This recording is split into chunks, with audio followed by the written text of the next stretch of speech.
Hi everybody, Arnie at 3D Molecular Designs. Happy World Ocean Day.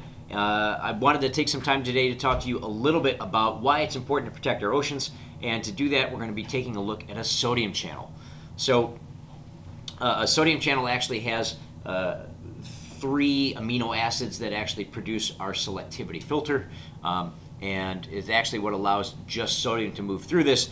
There's a really potent toxin called tetrodotoxin, or TTX, that's produced by a number, or used by a number of different organisms, and it literally binds directly in that site, and it acts as a sodium channel inhibitor. So now sodium can't move through, and as a result of this, it actually shuts down neurological impulses. So, taking a look, I've got my DEE, which actually produces my selectivity filter for my sodium ions, and as my sodium ions move through here, they actually move through it hydrated. What's interesting though is that TTX, this toxin, binds directly into that selectivity filter, and so as a result it blocks the ability for those sodium ions to move through, and it's going to be the thing that shuts down an action potential. Organisms that use this include the blue ring octopus, the moon snail, and the rough-skinned newt. And there's a bunch of other ones that use it too. Pufferfish are another example. But they actually, well, there's actually some questions about it.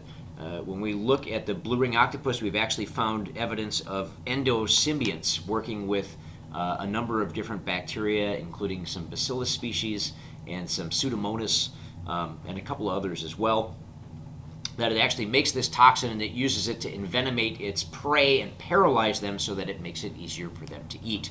Pufferfish actually are eating this bacteria, or these bacteria, in the wild, and their body actually purifies it and concentrates it inside their livers, which makes some of the pufferfish highly toxic. And it's also why, if you're ever eating sushi, that you have a trained professional who's actually preparing your pufferfish if you're going to be eating it.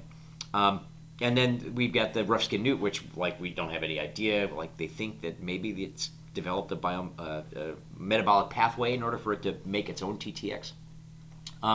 But the reason why I wanted to talk about it today is because there actually, a paper was actually published back in April from some researchers in Spain that are looking at using TTX as a way to alleviate pain in some cancer patients. So a lot of times the chemotherapies actually have some secondary effects and cause some things like peripheral neuropathy, and they're starting to look at utilizing a slightly modified version of TTX to help alleviate pain.